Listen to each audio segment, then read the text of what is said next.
So today we're here with Polk Publishing newest author, Mrs. Gloria Middleton Smith, who just published Sometimes You Have to Encourage Yourself. Welcome. Thank you very much. So how did you come up with the title, Sometimes You Have to Encourage Yourself? With that title, I feel as though that along life's path, we always have to do things to pick ourselves up. And sometimes you just need to call out to the name of the Lord. And it's different things that you can do to encourage yourself. So, and I was going on with myself, what makes me feel better? So then that's how I started writing that.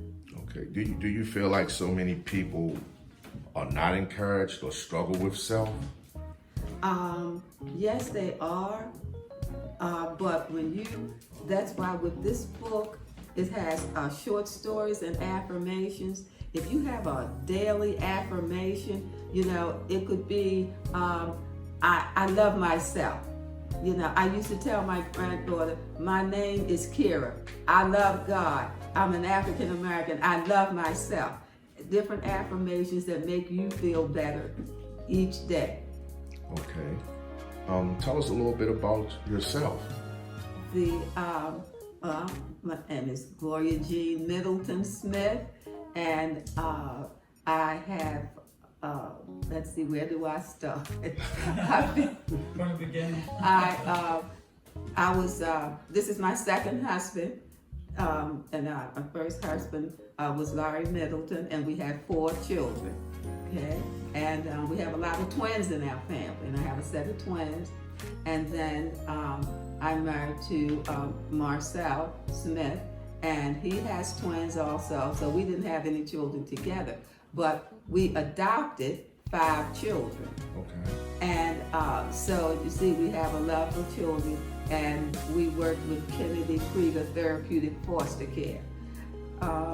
I from Baltimore County in Turner Station. Okay. And I went to school in Turner Station.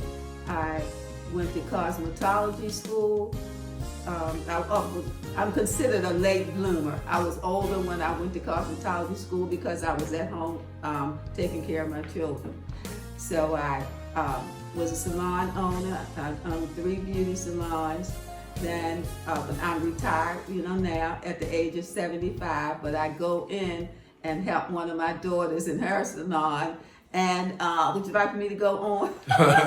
So let me ask, what made you want to be a writer? I like the idea of showing, displaying to my 22 grandchildren and 7 great-grands that no matter how old you are, you can do it. I graduated from Coppin State University at the age of 60, along with having the salons. And if I can do that, you can also. Not only them, but other children and other seniors also. Wow, that's powerful. Because right now, I work in the school system and I hear kids complain all the time. And I try to explain to them, I say, right now is the easiest time of your life. Yes. Because mommy and daddy take care of everything, the bills. But when you become an adult, yes, and you have to pay bills, and then you have to work, you have to learn how to manage your time. So for you to be a full-time mother, a wife, educator, a student, that speaks volume. Thank you. So why do you feel so many people need to read this book? Because if God has given me the information that's in this book, I cannot do it on my own. If somebody say, write me a poem or story about a bird, I couldn't. He would wake me up and I would write it, and I write what he tell me to write. And I feel as though that with young people as well as older ones, they can enjoy reading the book. My granddaughter that's here, she was on a cruise with us. She wanted to stay with her mom, and she didn't want to go with the other children. What was she doing? She was sitting there sticking those little umbrellas in her hair, encouraging herself. You know, I have 58 people that told me what they do contribute in the book, what they do to encourage themselves. Do you ever see your book in the school system? I can't. I have two of my grandsons that wrote a piece here. They're like 11 and 12. And also with my granddaughter here, she's also this is her first year at high school. Okay. So she's 14. So the demographic for the book can be young people up to seniors.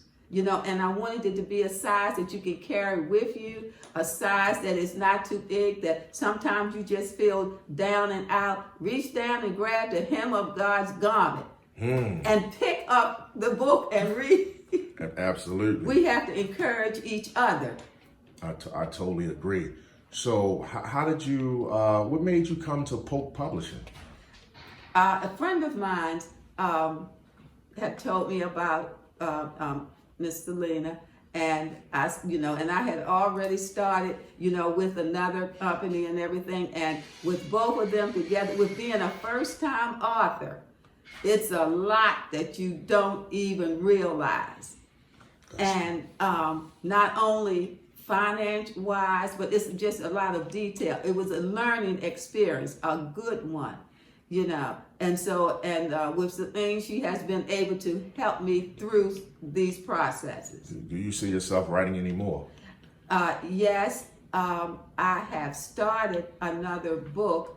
I want to be focused minded and, get this out, but I'm still writing, on the second book. And it has to do with foster children, to encourage people to adopt or be foster parents. I want to show in this book to show the good, bad, and the ugly. Okay. And I heard you say something about you work for Kennedy Krieger. Yes. So what I wanted to ask you is, do you feel the school system or society touch on trauma enough?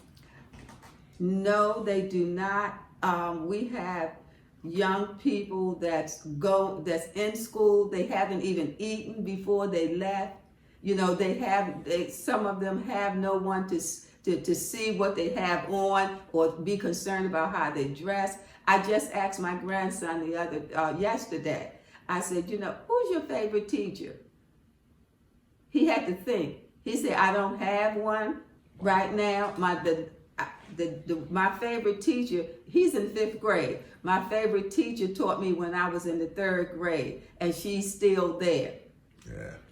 Yeah, my favorite teacher was my college professor, Dr. Shirley Bassfield Dunlap, and it's not even hard for me to think about it. It just comes boom, because when a teacher or someone has an impact on your life, you don't forget these people. Yes. So in reading, sometimes you have to encourage yourself.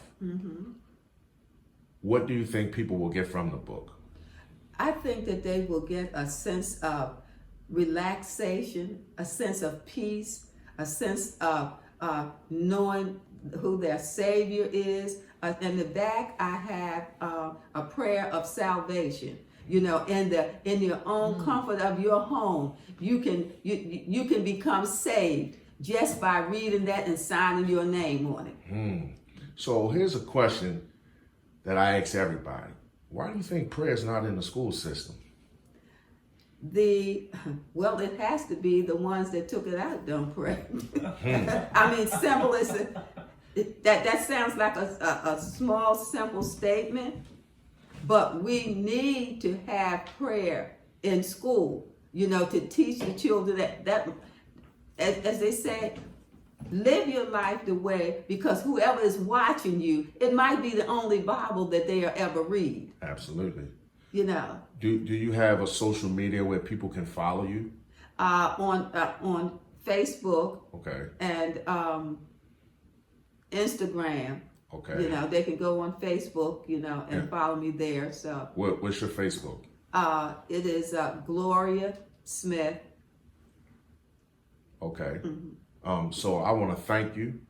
I want to encourage everyone to get a copy of Sometimes You Have to Encourage Yourself, because that title is powerful. I truly believe that, because right now we have so many people that are raising themselves and people who need some type of encouragement. So I want to thank you again for coming on. One of Polk Publishing's newest author, Thank you. Mrs. Gloria Middleton Smith. Thank you. Thank for you. having me. Thank you.